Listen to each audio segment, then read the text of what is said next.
Merci Rémi. Je pense qu'il y a beaucoup de choses à discuter dans ce que tu as dit.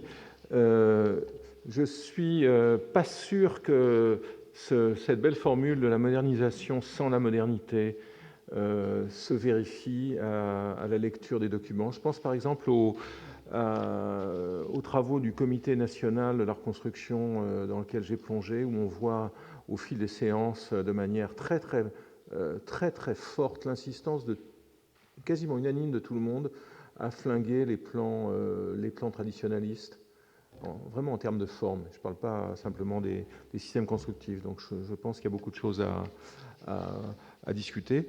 Je trouve aussi intéressant la présence de la figure de Lyautey. Finalement, s'il y a une figure tutélaire très largement présente dans ce dispositif, c'est celui de Lyautey et aussi des anciens Marocains. Antonio Bruculeri va maintenant nous parler d'un de ces hommes de pouvoir, Louis Hodeker.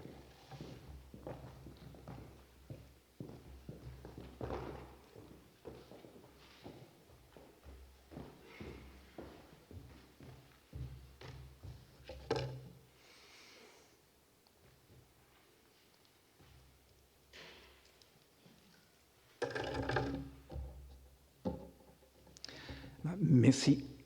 Merci tout d'abord à Jean-Louis Cohen pour m'avoir invité dans le cadre de ce colloque. Il était d'ailleurs le directeur d'un travail de thèse qui portait sur l'œuvre et l'action de Louis Hodeker, qui était menée entre la fin des années 90 et les débuts des années 2000. Un travail qui s'est arrêté depuis, qui a donné lieu à des choses à ce moment-là, mais sur lequel je reviens avec plaisir parce que, effectivement, retentit par rapport aux questionnements et aux réflexions qui peuvent être relancées aujourd'hui. Lorsque, en 2000, en pleine préparation de cette thèse, je publiais un article sur Louis Hodeker, directeur général des Beaux-Arts. Je mettais en avant le fait qu'il s'agissait d'un noyau fondamental de son parcours individuel, au-delà de toute lecture isolée de son itinéraire de fonctionnaire pendant les années de la Seconde Guerre mondiale.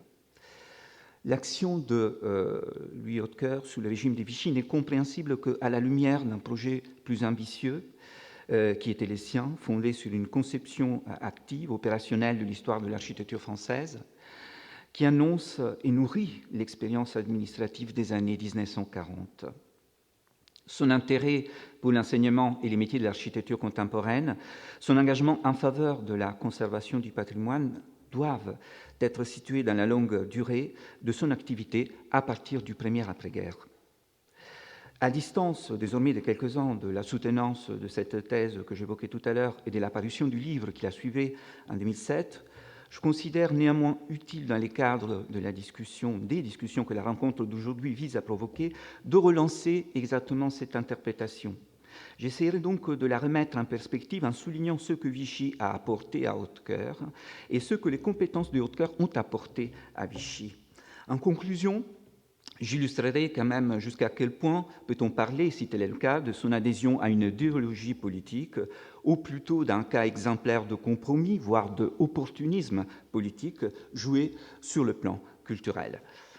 La nomination de Louis Hodeker en tant que directeur général des Beaux-Arts par arrêté du 24 juillet 1940 se cale dans un mouvement de refonte de l'administration qui puise dans une vision corporatiste et hiérarchisée de l'État. On vient aussi déjà de le voir par les deux interventions qui m'ont précédé. Le background culturel de cette vision est ancré dans la période pré-républicaine. De quoi valoriser le travail d'un historien de l'architecture ainsi dite classique, couvrant surtout le XVIIe et le XVIIIe siècle, tel que l'était depuis les années 1920, Louis Hodeker. L'un des points forts de ce mouvement de refonte se fonde sur l'objectif de réunir en fait des fonctionnaires expérimentés et des technocrates avant même que des hommes politiques, selon une tendance qui se veut à l'opposé des choix surtout du gouvernement d'avant-guerre. Le cas de Hodeker n'est pas isolé. Joseph Barthélemy, Jean Berthelot, qui a été cité tout à l'heure, et Yves Boutillier, par exemple, sont nommés respectivement au ministère de la Justice, des Communications et des Finances. C'est des polytechniciens, des centraliens, des normaliens. De même, Jérôme Carcopino, déjà recteur de l'Académie de Paris, est installé au poste de ministre de l'Instruction publique. Leur réponse à l'appel du gouvernement issu de l'occupation allemande se situe donc dans cet esprit de rendre service au nouvel État français que Olivier Baruch a très bien analysé. La nomination du nouveau directeur général des Beaux-Arts s'inscrit donc dans ce dessein et ne peut pas être séparée de l'expérience acquise par Oetker lors de sa mission au Caire, en Égypte, en tant que directeur général des Beaux-Arts là-bas. Cette expérience conduite entre 1928 et 1930 est probablement déterminante aussi pour le choix de nommer Oetker qu'effectue le maréchal Pétain et celui qui était le premier ministre secrétaire à l'instruction publique et aux Beaux-Arts en juillet 1940, Émile Miraut. Oetker est à l'époque un fonctionnaire connu et réputé. Il est d'ailleurs perçu, et c'est important, sans lien et sans aucune attache avec le milieu politique du Front populaire et l'entourage de son prédécesseur, Georges Huysmans. Oetker lui-même, non sans raison, citera cette expérience comme un précédent important aux responsabilités assumées entre 1940 et 1944. Son activité de réorganisation de l'administration égyptienne, dont il offrait encore un bilan à la fin des 1930, et dont des collègues comme Pierre Ladoué, qui finira pour lui succéder à la tête du musée d'art moderne, rappelaient encore la valeur juste avant l'occupation, témoigne d'une manière de considérer de façon organique le fonctionnement des beaux-arts par une réforme cohérente, sachant concilier l'existant et les propositions nouvelles. En Égypte, Oetker s'occupera entre autres exactement de protection du patrimoine et de valorisation des vestiges archéologiques et des centres anciens, ainsi que d'enseignement artistique et architectural. Il prendra en charge même une sorte de réforme de l'école des beaux-arts égyptienne, ce qui constitue deux piliers porteurs en ce qui concerne les arts et l'architecture de l'activité administrative de Oetker sous Vichy. Mais au-delà et à travers sa mission en Égypte, c'est la réflexion sur le rapport entre les arts et l'État qui est précocement menée par Oetker dès le début des années 1930. C'est une enquête sur la genèse du système administratif français des beaux-arts que l'expérience directe de l'administration pendant les années passées au Caire a sans doute stimulée. Depuis 1932, à l'occasion de son intervention au premier congrès d'art moderne organisé à Venise à l'occasion de la Biennale, Oetker analyse le développement de l'administration des beaux-arts, son rôle et son caractère à l'époque contemporaine dans une perspective qui enchaîne la chronologie des périodes historiques jusqu'à son époque. Ces considérations sur l'organisation administrative française sont précédées par l'historique d'une administration qui pourrait célébrer son 4e centenaire, comme il affirme lors de cette intervention. Le plan de celle-ci est instructif.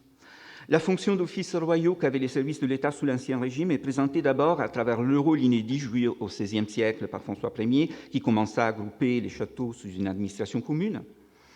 Oetker se propose de mettre en évidence la conception royale de l'administration des beaux-arts, la persistance de cette organisation au XVIIIe et XIXe siècle, sa transformation graduelle coïncidant avec le progrès de l'idée de l'État.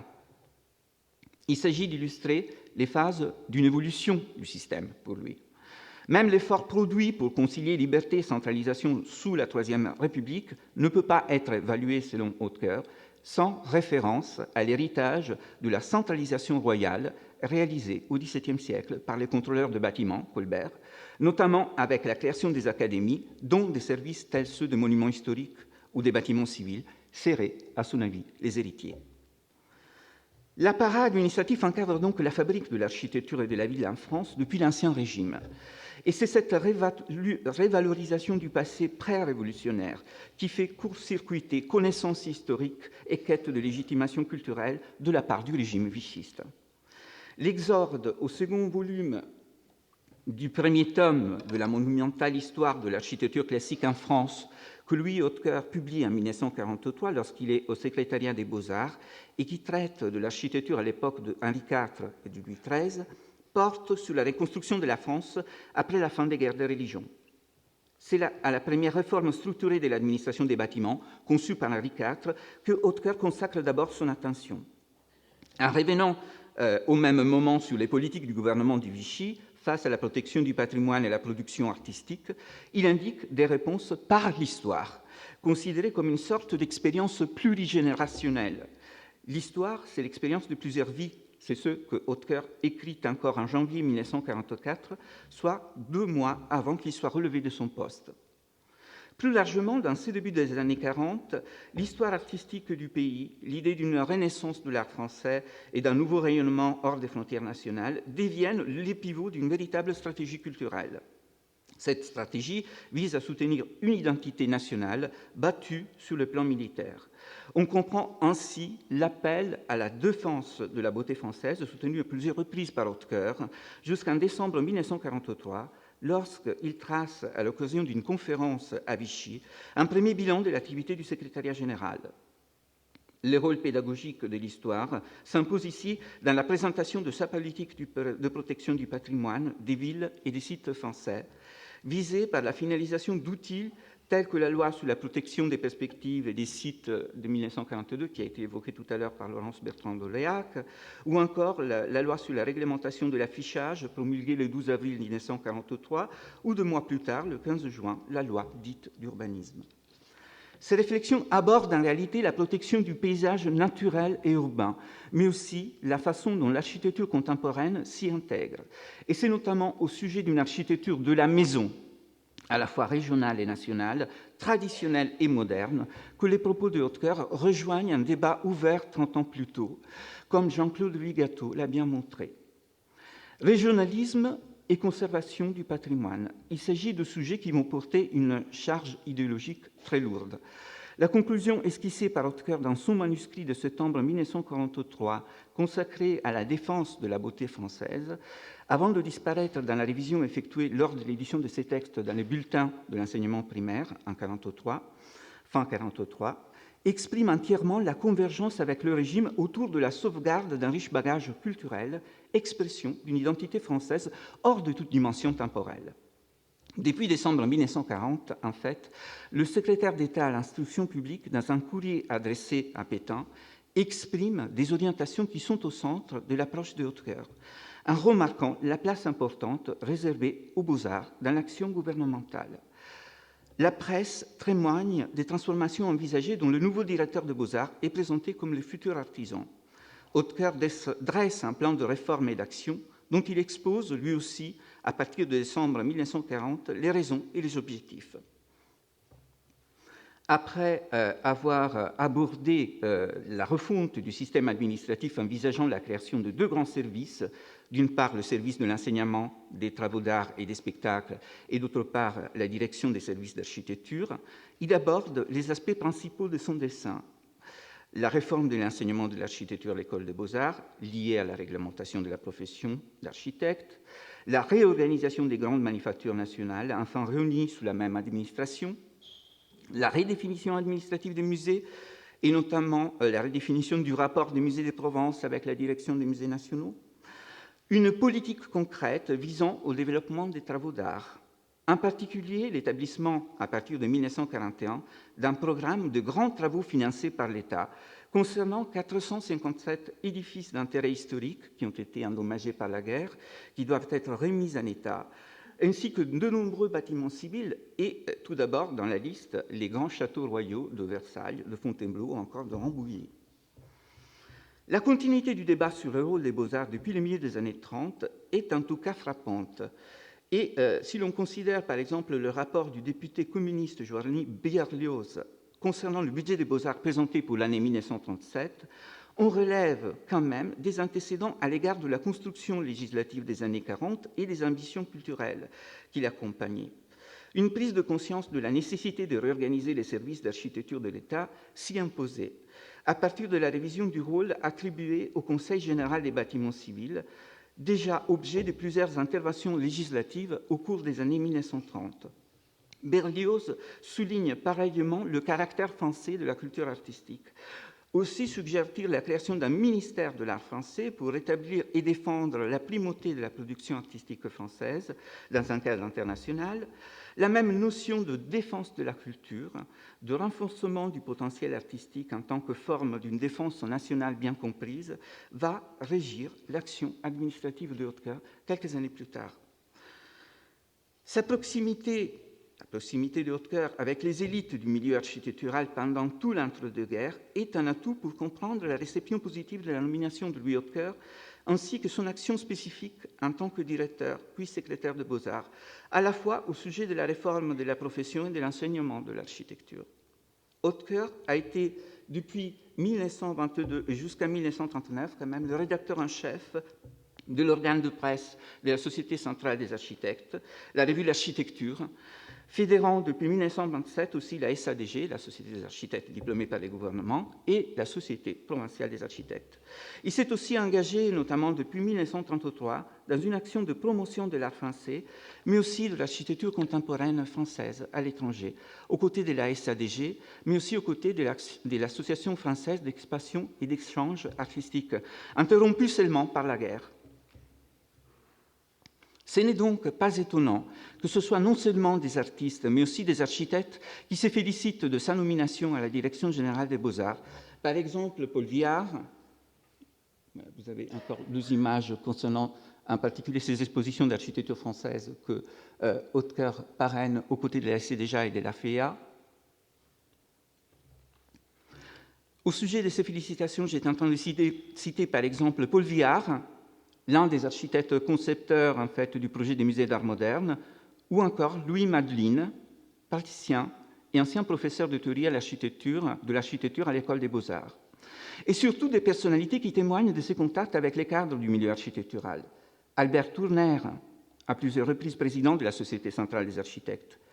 Charles Hallé, qui était le président de la Compagnie des architectes en chef des monuments historiques, ou encore le sculpteur Paul Landowski, nouveau directeur de l'École nationale supérieure des Beaux-Arts depuis 1937. Par ailleurs, le 11 novembre 1942, l'un des membres du Conseil supérieur de l'Ordre des architectes et président de l'association provinciale, Pierre Rémaury, en s'adressant au nouveau ministre des Finances, Pierre Catala, lui signale l'inquiétude du milieu professionnel sur la nouvelle d'un possible remplacement de Hautecoeur à la direction des Beaux-Arts après l'avènement de Pierre Laval comme chef du gouvernement. Lorsque Hautecoeur est finalement relevé de son poste, le 9 mars 1944, les lettres nombreuses qu'il reçoit témoignent entre autres de l'estime de ceux qui, depuis les années 1920, ont partagé son chemin et ses engagements. Par ailleurs, depuis 1925 déjà, Hautecoeur avait occupé le poste de professeur d'histoire générale de l'architecture à l'École des Beaux-Arts. Et il s'était aussi investi dans des projets de réforme de la pédagogie qui ne se limitaient pas à la transformation du cours d'histoire proposé en 1926 et entériné 8 ans plus tard avec la suppression du concours en histoire générale de l'architecture. En 1929, dans son ouvrage « Considérations sur l'art d'aujourd'hui », Hautecoeur avait détaillé ses réflexions critiques sur l'enseignement à l'École des Beaux-Arts. La cible était le déséquilibre entre un ensemble de cours peu suivis par les élèves et un système de concours scolaire n'échappant pas à la déformation de ses finalités d'origine. Quelques-unes des solutions que propose alors Hautecoeur annoncent quelques thèmes débattus au sein des années 1940. En particulier, Hautecoeur lance à cette occasion l'une des idées qui guideront jusqu'à son aboutissement sous Vichy le débat sur la réforme de l'enseignement, c'est-à-dire la création d'un véritable cursus d'études préparatoires. La constatation d'un changement indispensable dans la formulation des études proposées aux élèves architectes va aussi dans l'essence de la spécialisation. Hautecoeur envisage la possibilité d'organiser, comme pour les médecins ou pour les avocats, des cours à cet effet. Par exemple, un cours supplémentaire de législation pour les architectes qui désirent devenir des experts juridiques, ou encore un cours d'archéologie pour ceux qui veulent se présenter au concours des monuments historiques. Au début des années 30, ces propos apparaissent en phase avec le ressenti des architectes eux-mêmes à propos de la nécessité de réorganiser la formation de l'architecte en France. Par exemple, en septembre 1933, lors de la 2e réunion internationale d'architectes à Milan, Albert Laprade, inspecteur général de l'enseignement des beaux-arts depuis le début de cette année, fait le point de la situation en France et songe à une véritable réforme de la pédagogie architecturale. Il envisage une formation professionnelle de base, une véritable école technique, préalable à une seconde école réservée aux élèves qui concourent pour le Grand Prix de Rome, assurant un niveau de spécialisation qui, par un diplôme d'études supérieures, garantirait la formation d'une élite destinée au service public et aux grands travaux d'État. Excusez-moi.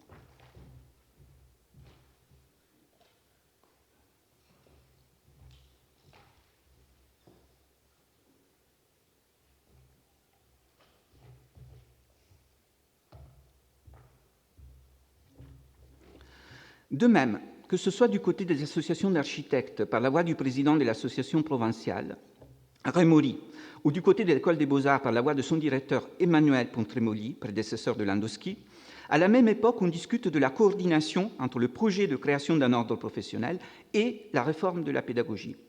Dans ce cadre, pour la première fois, il est question de replacer les statuts des écoles régionales d'architecture dans un contexte d'enseignement universitaire.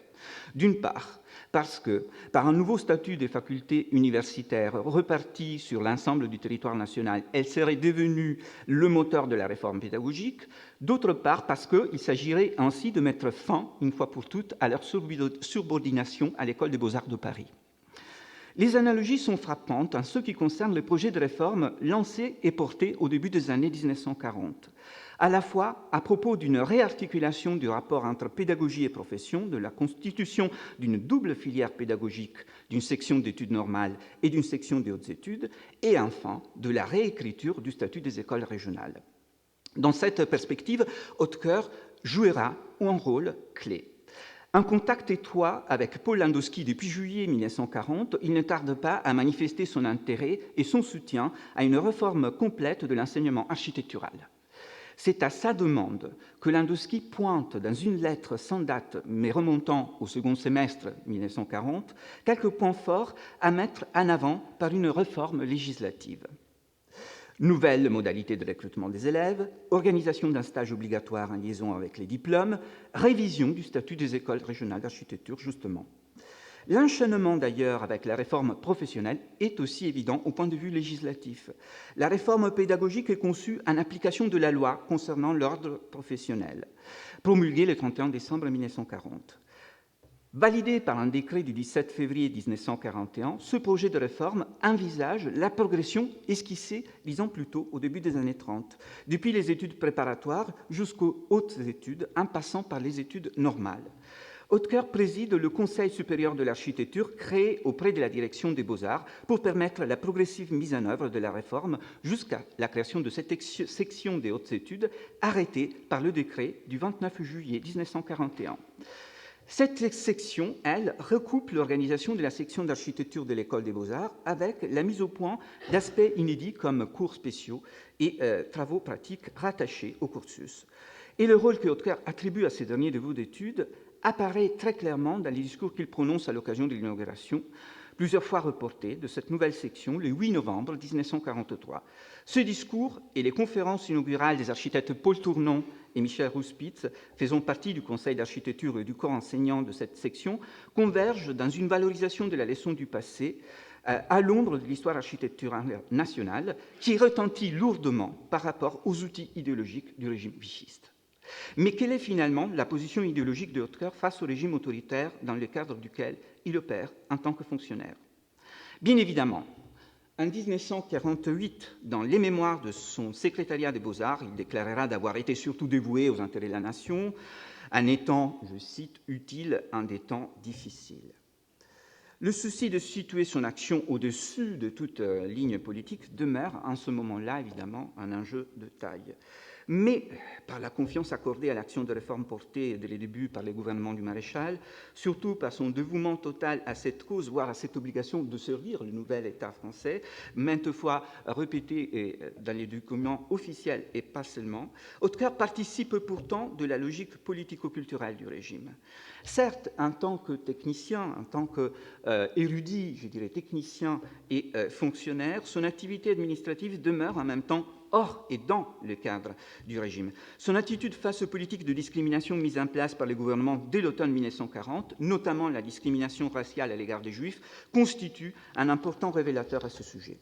Hautecoeur n'oppose aucune objection aux mesures prises par la Commission générale aux questions juives pour réglementer l'accès des architectes juifs au tableau de l'ordre professionnel qui vient d'être créé. S'il ne partage pas ouvertement la discrimination raciale, il ne prend pas une position clairement et nettement contraire. Le compromis accepté est évident dès le début de sa carrière. L'un des exemples les plus éclairants est celui de l'affaire Cassou, nommé conservateur en chef du musée d'art moderne à partir du 1er août 1940, à la suite de la proposition de Hautecoeur et de Jacques Jaujard, directeur des musées nationaux à l'époque. Jean Cassou est relevé de ses fonctions presque instantanément, après seulement 2 mois, par un arrêté signé par le nouveau ministre de l'Instruction publique, Georges Ripert, mais pour ampliation signé aussi également par le même Hautecoeur. Entre-temps, une campagne de presse véritablement dénigratoire s'est engagé contre cette nomination, devenue un véritable casus belli. Un critique réactionnaire tel que le Pierre Gagzotte arrive à condamner auprès du ministre même la nomination du nouveau conservateur. Le passé politique de militant de gauche de Cassou, le soutien offert au Front populaire espagnol, voire les suppositions sur ses origines juives, constituent les éléments d'une attaque ciblée, malgré les attestations d'estime déjà reçues par Cassou de la part du gouvernement pour son attachement à la sécurité des œuvres d'art au début de la guerre. Dans ce climat, Hautecoeur tient à se démarquer d'un personnage symbolisant en quelque sorte le parlementarisme d'avant-guerre. Dans la lettre qu'il envoie au ministre de l'Instruction publique, juste après la révocation de Cassou, il prend ses distances à l'égard de sa nomination en 1938 comme conservateur adjoint. Pourtant, il est vrai qu'il invite Cassou, qu'il s'adresse à lui face à la contestation montante, et il invite à présenter un rapport au ministre afin d'expliquer la nature de ses activités et des orientations qui lui sont reprochées. Et encore, il est vrai qu'il interviendra ensuite pour défendre sa valeur professionnelle.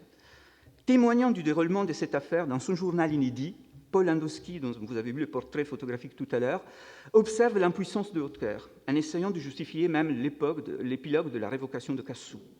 En outre, dans ce journal, toujours, Landowski rapporte un climat très troublé et très sombre, avec des attaques subies aussi par Hautecoeur. Ce sont les manœuvres transversales que d'architectes comme Gustave van der Stock ou des sculpteurs comme Henri Bouchard mènent contre Hautecoeur, ainsi que contre Landowski lui-même. Mais il s'agit surtout de l'action directe du gouvernement qui ira jusqu'au projet de révocation de Hautecoeur lorsque, surtout après avril 1942, les climats politiques s'endurcissent. Il faut néanmoins rappeler, je vais vers la conclusion, aussi que Hautecoeur prendra parti explicitement pour obtenir des dérogations lorsque le fond même de son projet de transformation du système des beaux-arts est mis en cause, tout en agissant à l'abri d'un jeu politique qui pourrait quand même gêner le gouvernement du maréchal Pétain. Au moment où Paul Léon, ancien directeur des Beaux-Arts et donc son prédécesseur, est frappé par les discriminations anti-juives de la loi du 2 juin 1941, qui était tout à l'heure rappelée par Laurence Bertrand d'Oléac, il n'hésite pas à formuler sa propre recommandation. Hautecoeur recommande donc la professionnalité, le caractère et les compétences de Léon. Les activités, les charges assumées, les publications, les projets sont évoqués pour témoigner du dévouement de Léon à la nation et pour souligner combien son œuvre accompagne le projet culturel établi depuis l'entre-deux-guerres par Hautecoeur. Dès le lendemain d'ailleurs de sa nomination, on a les traces de ces contacts continus entre Hautecoeur et Paul Léon. Il le rencontre plusieurs fois entre juillet et septembre 1940 et le questionne surtout au sujet de la reconstruction.